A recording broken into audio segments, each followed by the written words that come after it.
नमस्कार दोस्तों, स्वागत है आपका अपने इस चैनल स्टॉक मार्केट में। इस लेक्चर में हम समझने वाले हैं कि बिजनेस और स्टॉक या फिर शेयर को हम समझेंगे कि बिजनेस होता क्या है। ये समझना जरूरी क्यों है? क्योंकि आप जब किसी भी स्टॉक में इन्वेस्ट करते हैं, किसी के शेयर को परचेस करते हैं, आप एक्चुअली में स्टॉक को नहीं, आप अपने उस बिजनेस को परचेस कर रहे हैं, उस बिजनेस में एक हिस्सेदारी ले रहे हैं, उसी को हम शेयर कहते हैं।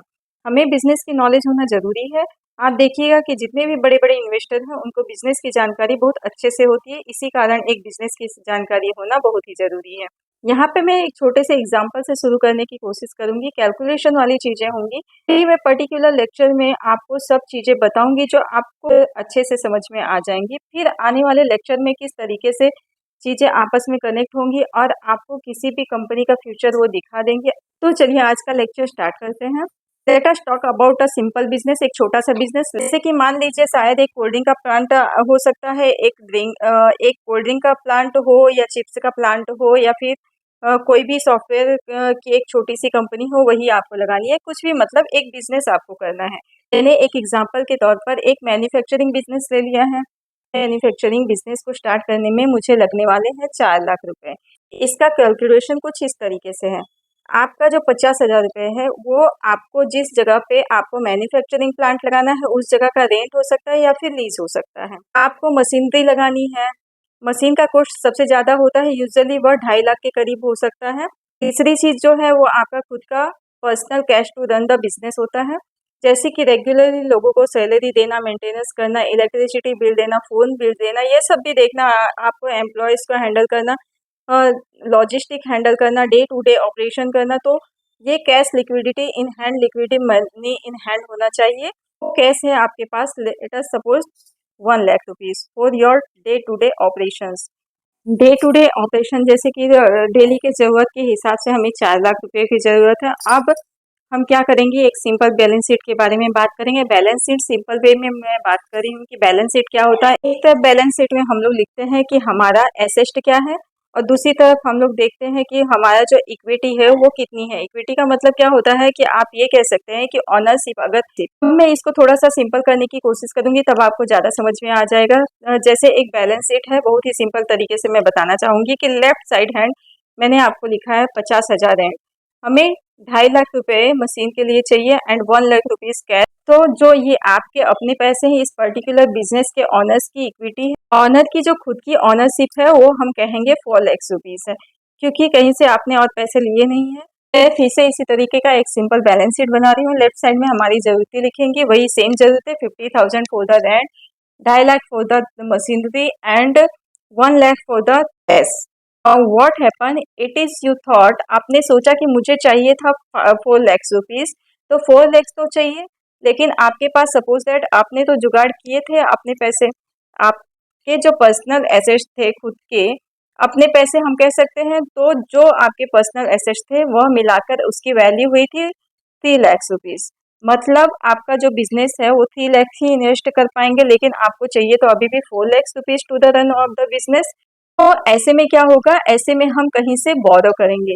यहाँ पर हम राइट साइड में बैलेंस शीट के लिख रहे हैं बोरोविंग। हमारी बोरोविंग कितनी हो जाएगी, 1 lakh rupees. 1 lakh rupees borrowing होगी, तो अब यह ऑनर की इक्विटी हो जाएगी रुपीज़ 3 lakhs।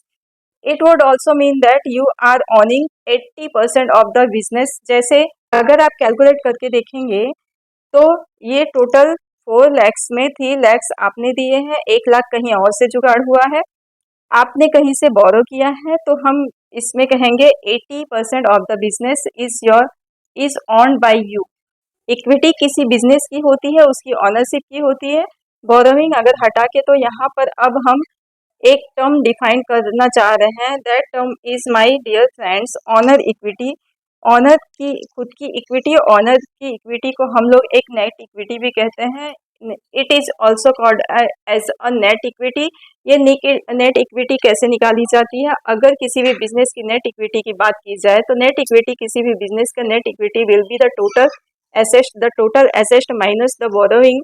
तो ऑनर्स की जो इक्विटी होती है वही नेट इक्विटी के बराबर होती है। ऑनर की जो हम बात करते हैं उसकी जो हिस्सेदारी वो होती है वह नेट इक्विटी में हिस्सेदारी होती है, और नेट हिस्सेदारी जो होती है वह टोटल बिजनेस का जो एसेट वैल्यू होता है माइनस कितना इधर उधर से लिया गया है, बोरोविंग कितनी हुई है। तो ऐसे में जितना हमने इधर-उधर से बोरोइंग किया था तो so that is our net equity. तो ऐसे में यहाँ पे ओनर की जो इक्विटी होती है, वो इक्विटी इधर है वो 3 लैक्स है, भले ही बिज़नेस वो 4 लैक्स का है, लेकिन ओनर का जो इक्विटी है वह 3 लैक्स रुपीज़ का ही है। ओनर का जो हक है वो कितने रुपए पर है, कितने एसेट पर है, वो 3 लाख वर्थ ऑफ एसेट पर है, ना कि 4 लाख। Get the point?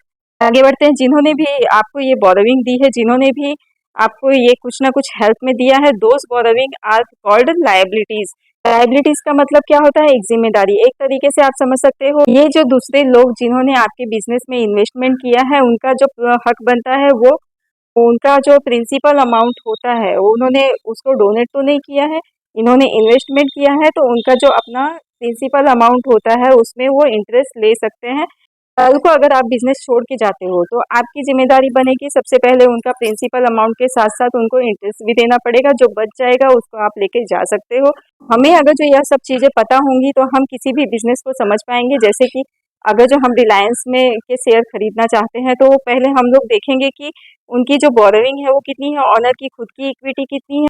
जिनको ये सारी चीज़ें पता है वो चीज़ों को समझ पाते हैं, जैसे न्यूज़ वगैरह को इंटरप्रेट कर पाते हैं, न्यूज़ को न्यूज़ की तरह लेकर उनका एनालिसिस कर पाते हैं। उनके लिए ये जो नॉलेज है वह एक वरदान हो जाता है। अब हम हमारे अगले लेक्चर पे जाएंगे और वहाँ पे हम समझेंगे कि स्टॉक मार्केट या शेयर मार्केट क्या होता है, उसके पार्टिसिपेंट्स कौन कौन से होते हैं, रिटेल इन्वेस्टर कौन होता है, इंस्टीट्यूशनल इन्वेस्टर कौन होते हैं, कैसे आपको आपका इन्वेस्टमेंट करना चाहिए। बहुत बहुत सारी बातें ऐसी है जो आपको जाननी चाहिए स्टॉक मार्केट के बारे में। तो मिलते हैं अगले लेक्चर में, तब तक के लिए अपना ख्याल रखिए। अगर आपको वीडियो अच्छी लगे, इन्फॉर्मेटिव लगे तो please like share and subscribe कीजिए।